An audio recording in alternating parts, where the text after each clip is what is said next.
Hello and welcome to This Week in Atheism, brought to you by the Center for Atheism. I'm your host, Dennis Horvitz. This Week in Atheism is a commentary, panel discussion about various subjects pertaining to atheism, and usually taken from the email newsletter put out by the Center for Atheism called The Focus. If you would like to receive The Focus, use the contact information on your screen, which will be scrolling up from time to time. I'm glad that it's scrolling up from time to time because it looks better than writing it out on a piece of cardboard on a Sharpie and putting it in front of the screen. The old days. My guest, my panelist this week, on my right is Janine, and on my left is Mason. We got a couple of things here pertaining to one of our oft visited subjects, the separation of church and state. This article comes from the Mercury News and was featured in The Focus by the Associated Press. And the title is Lodi Mayor Says City May Have to Scrap Prayers. That's Lodi, California. And it's a very short article, so I'll just read it really quickly. Lodi's mayor says the city may switch from opening council meetings with prayers to moments of silence after a complaint from a group advocating the separation of church and state. Mayor Larry Henson says he gains inner strength from the prayers, but he said the city might have to scrap them to avoid a potential court battle. An attorney for the Freedom from Religion Foundation, Rebecca Kratz, has warned the city council that its invocations, quote, impermissibly advance Christianity. The Wisconsin-based group says that since 2007, pastors invited to open meetings have invoked Jesus' name in 39 of 55 prayers. They claim that violates court decisions on the separation of church and state. So, Amen. If you're a regular watcher of this show or any of the other shows connected with it, with the New York City Atheists, you've probably heard me say many times before that they will get rid of prayers in city council meetings when a given township or city has a majority of Muslims, and they wind up having Muslim prayers opening city council meetings, or if a Satanist petitions in court for the right to have us pray to Satan, then all of a sudden they'll be screaming for separation of church and state. And by the way, I never miss an opportunity to say how disappointed I am with Satanists. You should be out there doing it, and you've basically let me down, and I'm hurt. That's all I'm going to say. Enough about my personal feelings. But this is a. I'm glad you're enjoying the show. I don't know if the audience is, but. I'm your built-in laugh soundtrack. Thank you. Good. I need it. But you know, this is just something that we're going to have to keep harping on probably for the foreseeable future. And again, as I've said on other shows, with all this controversy about separation of church and state, and let's face it, even the teaching of intelligent design and or creationism in science class is a separation of church and state issue. Well, all of that, these people still don't get it. You know, They get it, they just don't care. Right. Well, you know, the Kitzmiller versus Dover decision, which came down on the side of sanity. These people were, you know, the Dover Board of Education wanted to insert intelligent design or creationism, aka intelligent design, into the public school system. But, you know, these people never learn. And the mayor says he gains inner strength. You should go to church. Exactamundo. That's why it's there. Exactamundo. And it's interesting, and I'm, again, without casting any aspersions on the mayor's intentions, but you notice when people are just fighting for the right to believe in God, and God is just so important. Apparently he's not important enough to get up 15 minutes earlier and say the prayers in your own home, or if you want the reinforcement. And let's face it, I mean, one of the positive aspects of religion is that it's a shared experience and stuff. It's not the only definition, but it's clearly not important enough to these people to get together before the meeting outside and do it.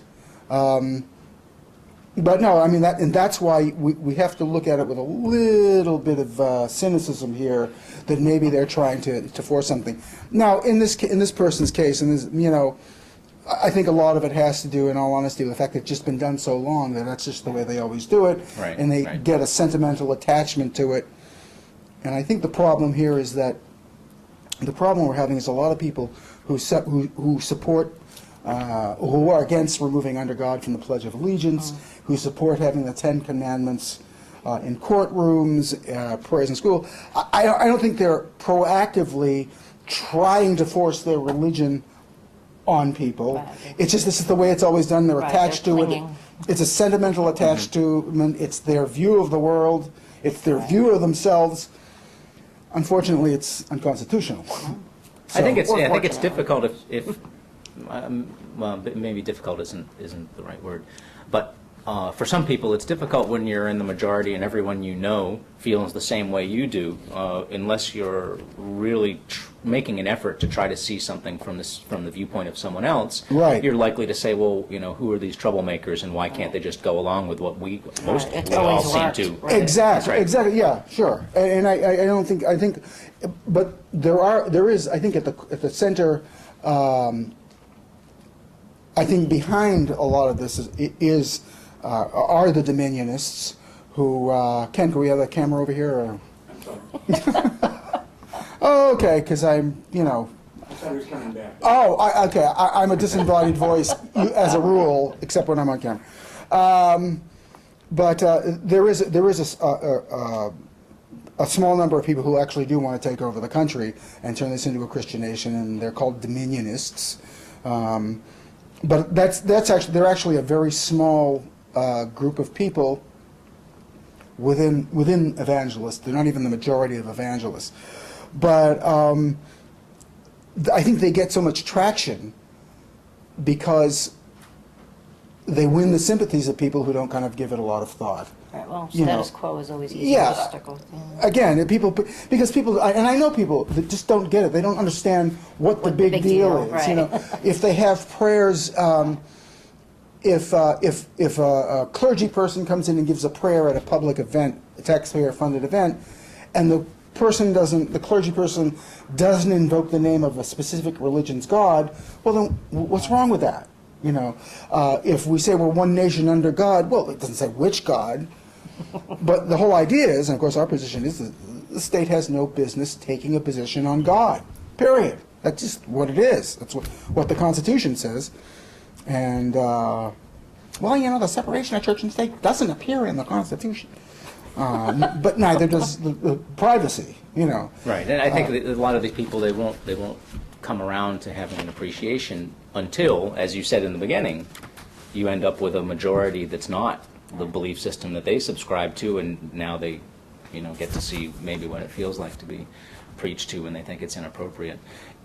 The reason that I think it's hard to, no, I shouldn't say hard, but the reason that the prayers have always been part of the meetings themselves was, if you go back far enough, people were trying to get blessings conveyed on the meeting itself. So it Yes, seemed a little yes. bit illogical to say, well, we'll all pray somewhere else, and then we'll come together and hope it will work. And the Times have changed.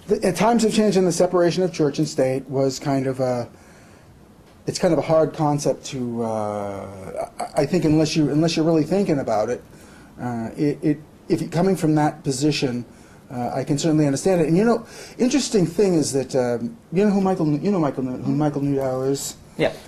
He was the one that started the suit. In case you don't know, in case there's a few people out there who don't know, he's the lawyer surgeon from California, from Sacramento, who started this whole deal about removing the expression "under God" from the Pledge of Allegiance. And I was really restoring the Pledge of Allegiance Right, to its which, original its in case you original don't form. know, was not in the original. and most Americans, or at least a significant number of Americans, are unaware of this. But the whole idea of, say, having clergy people attached to a legislative body, like Senate chaplains, for instance, or House chaplains, one of the reasons why these state governments have them, particularly in the 13 original states, is because they were part of colonial legislature. And they were kind of grandfathered in. I mean, it just kind of came away. One, you know, the Massachusetts colonial legislature, you know, the government of the colony of New York, for instance, already had a chaplain. So when it became part of the Republic, it was grandfathered in. It was part of the, in my opinion, baggage. But that's what happens. And the reason I mean, I think President John Adams said that we really shouldn't be paying for chaplains in the United States Senate. But by then, what politician's going to get up and say, let's get rid of the chaplains? It's not going to happen, you know. So that's one reason I think why we have chaplains in you know, the legislature. Yeah, there was just never a good, convenient time to cut the ties. Right, and as I think as lawyer Alan Dershowitz said many years ago, he said that there's actually more pressing church and state issues going on than removing chaplains. Yeah. I mean, I'd like to see them go. I'd like to see the under God removed from the Pledge of Allegiance and Free up some money for the budgets. Yeah. I should Unless actually, salary I per retract se. what I said. I shouldn't say that there wasn't ever a good time to cut the ties. Any time would be a great Right. time. Yes. It's just that it was very easy to look at it and say, Sure. well, now's not Right. the best time. Right, and yeah, and So like it's inertia. And like I say, it's like people don't understand. I think a lot of people who support this, who support prayers and government, all that stuff, I don't think they really look at themselves as people who are trying to force their religion on anybody. I mean, they don't Right. see it in that way. But you know, like just as soon as the Satanist demands. That's a They already can, hint. Those Satanists. That's a hint, by the way. They're going to make us look bad because they already think atheists. They already are think, Satanists. but they already. I'm not a Okay, Satanist. let me just say, Nor am I. okay, both of our viewers out there, I want you to promise me that you're not going to tell anyone that I was shouting out to the Satanists, all right, to help us. So, in any case, we have a couple of other issues kind of along the same way, church and state issue. We have one from that highly reputable news organization known as Fox News. This is from Eugene, Oregon. I'm sorry, Eugene, Oregon. Sorry. And it's entitled, Prisoner Sues Oregon County Over Forced Religion. An Oregon man has filed a federal lawsuit claiming his civil rights were violated when required to live at a place with daily religious services following his release from prison. Usually when people are released from, at least in many if not most states, people who are released from prison, I guess that would probably be on parole, not if they've completed their sentence, but if they're released before their actual release date, they're put in some kind of halfway house, I guess. Right. And in this case, Jason Dwayne Davies was sentenced in 2005 after pleading guilty to identity theft, drug possession, and resisting arrest. According to his lawsuit, Lane County parole officers required him to live at the Eugene Mission once he got out in October 2006. The mission provides food and beds to homeless people, but makes them attend daily gospel services. The lawsuit contends Lane County violated the U.S. Constitution separation of church and state clause by requiring Davies to live in a fundamentally religious facility while under supervision of parole and probation officers. Attorney Joseph Connolly said his client seeks money because he was jailed a total of 319 days between December 2006 and March 2008 for refusing to stay at the mission on various occasions. In any case, one of the things is, and maybe this is something to bring up too, part of the problem, one of the reasons they put these people in those kind of places is apparently there's a dearth of rehabilitative facilities, secular facilities. So we're going to have to put that on our list as well, of the things that we need to accomplish, is secular rehabilitation facilities.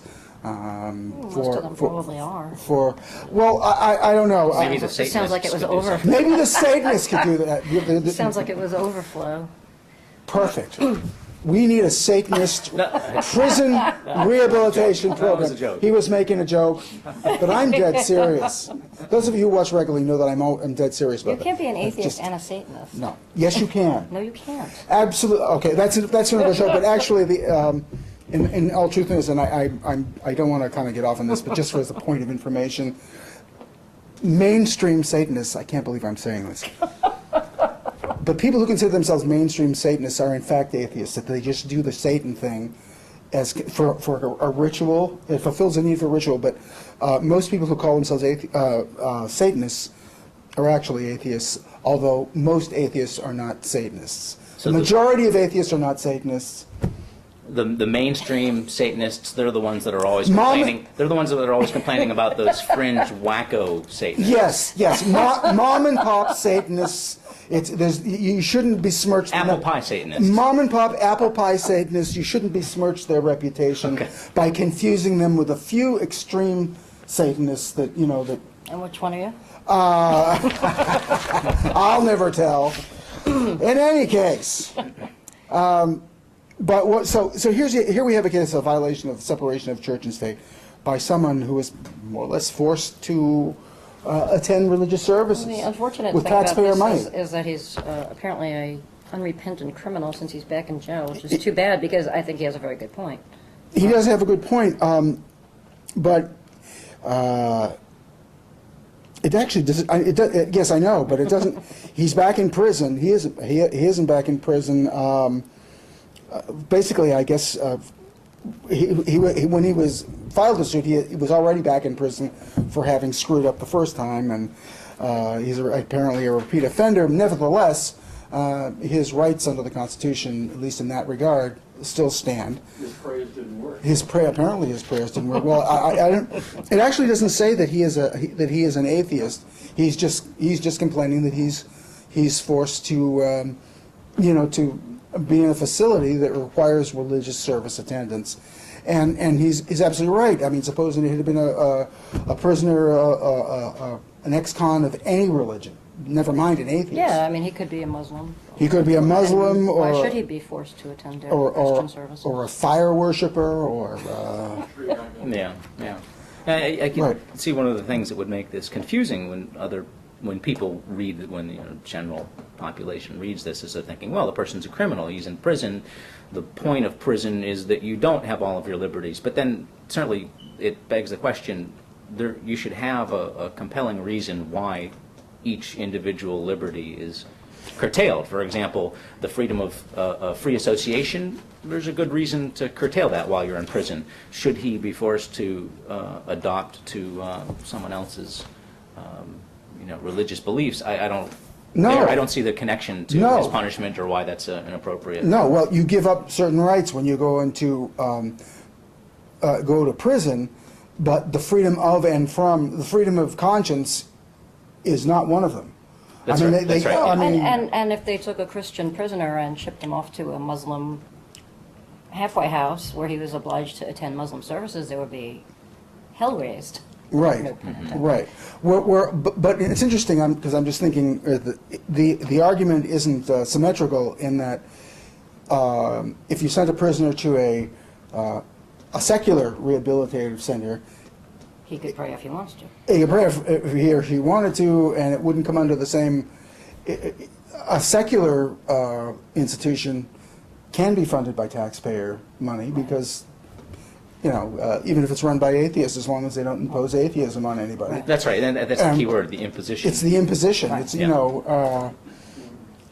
Yes. But yet, Congress voted to give prisoners rights. Yes, They have the rights, for example, food, kosher food. Right, They have kosher the right food. to pray. They have the right to, for example, do things they cannot. For example, there's people with religion says I can't do hard labor. You can't give them hard labor. There's a Right. couple of religion says I will not be bunked with a black person. They don't bunk with black people. So don't kid yourself. There's a big pressure to give religious freedom to prisoners. And I forget the law that they passed because Yeah. of that. And then, of course, the Chuck Colson problem. You can talk about that. but I think we did a show on that a couple of years ago. Maybe it was last year, year before last, about this whole idea of prison rehabilitative programs, Christian rehabilitative programs coming into prison, and in fact the recidivism rate was not reduced at all. And I think one or two cases it may have increased actually. So there was really no justification for it. But I think one of the problems with these kind of programs, and of course the article describes post-prison imposition of religion, but sometimes it's very subtle because and I think they can get in through they can squeeze under the wire if they have religious programs, but prisoners aren't compelled to participate in it. Right, which is a But- big difference. It is a difference, but if prisoners would, say, be eligible for privileges or early release, if they participate in religious programs, Right. but prisoners who Well, there's suits don't about get that, those too, privileges, so, yeah. then that's an imposition. I think that has happened on certain occasions. But that's kind of one of the things I wanted to lead into anyway, is what do we do? What do you say about religious programs that are used to rehabilitate prisoners? Can you, I don't know, can you, You mean having them available to prisoners? having them available to on prisoners? a voluntary basis? Yeah. It completely sustained by the participants themselves, or financially supported by the state? Yeah, I mean, on the face of it, and I don't know, because I don't know, I haven't really deeply, I'm kind of thinking out loud now, and kind of maybe want us to just toss it around. Assuming that it's not supported by taxpayer funds at all, is a religious rehabilitation program? I mean, if it would be no different if, as long as it's not taxpayer supported, than going into a church on your own volition. Right. I And just to think, be- I mean, I don't know the recidivism rates. I think if, playing at religion makes you behave better, then I'm all for it, so. Just so we're clear, As long as I'm not paying for it. we're talking about things like inmates who may get together for a prayer Right. circle or Right, or a Bible Bible study or study or whatever, something right. like that. They bring their own Bibles and they discuss it. Yeah, I don't see anything wrong No, I with think that. if it stops one person from returning to crime, then that's fine, so. Okay, you're both going to kill me, but I'm actually, I have to tell you this. I saw a television show about this kind of thing, and there was a prisoner who was a Satanist. I'm not kidding. Was he an atheist I know also? I don't know. I'm beating. I realize I'm beating this theme to death. It always comes back to Satanism, doesn't it? But I just have a special place in my heart for Satanists. I don't know. It's just me. But no, in all seriousness, there was some show done about religious, I guess providing for religious belief, and there were, it was Muslims, and I think there was a, Catholic, Jewish, whatever, and there just one prisoner who happened to be a Satanist, and he did the little bell thing that, not to be confused with the Buddhist bell ceremony, but, they had all the symbols arranged and stuff like that, and they had to let him do it. He was Yeah, well, and then Yeah. periodically the witches turn up and the Wiccan, they have to be they have treated with the to same respect, so. double bubble soil and job. We shouldn't be making Well, and that. that's why I think actually why President Obama's language has been so dramatic, because the fact that he's now included twice, I think, people who choose not to believe in any religion is including, everybody's always focused on the freedom to practice your religion, even if you're a Satanist or Wiccan or a witch or whatever you are. Now you also specifically have that freedom to not practice religion. Right. Yeah. So, I want right to see. there, you I can't- want to see a Pastafarian go up to some city council and demand an invocation to the flying spaghetti monster. I'm sure you Now- can arrange for that. This may be deeper into the dogma of Pastafarianism than we want to go, but is it is it like sacred cows where you're actually not eating the beef, or is eating of pasta encouraged? Oh, Well, I have to tell you that I am a Pastafarian myself, Annecy. but I don't go to Pastafarian church as often as I should. So I don't know if I'm a lapsed Pastafarian, Okay. because I Ever should, since Atkins. I'm glad you said that, because it takes some of the blame away from me. But now we haven't answered the question, do pastafarians in fact eat pasta? Traditionally. I think they do, and they dress like pirates. So, I'm a good pastafarian in the sense that I have a pastafarian Bible. Body of flying spaghetti monster. Yeah, well, like I said, I should be more up on it. I'm woefully ignorant. I'm embarrassed You're a about that. lapsed pastafarian. I'm a lapsed pastafarian. All right. That happens. It sounds like some kind of digestive condition, Yeah. which I suppose it is in a way, if you think about it, The question that Ken asked too is it's the flip side of the coin. It's this article had to do with an individual who didn't want to participate. In Ken's question, how far do the institutions need to go to accommodate what people say they must do in order to stay consistent in the religion? Kosher foods or prayer time at certain, a cell that faces the right direction. Those become much trickier because they're mandated. There's only so far you can go down. That's right. to doing nothing. Right. But if it's ever expansive, you have to put unfortunately, I think you have to put a limit on it somewhere. that is I think one of the problems is that I suppose there's got to be a certain amount of flexibility in the system so that you can, to wherever possible, decide on a case-by-case basis. Mm-hmm. In any case, we have come to the end of another illuminating show. There's no doubt in my mind that people who are borderline pastafarians, if we can reach just one, or one Satanist. But in any case, sometimes these shows probe more deeply than others in the pressing issues about atheism. This doesn't happen to be one of them. But I want to thank Janine and Mason for joining me. You've been watching This Week in Atheism, brought to you by the Center for Atheism. I have been your host, Dennis Horowitz. Thank you for watching, and please join us again next week.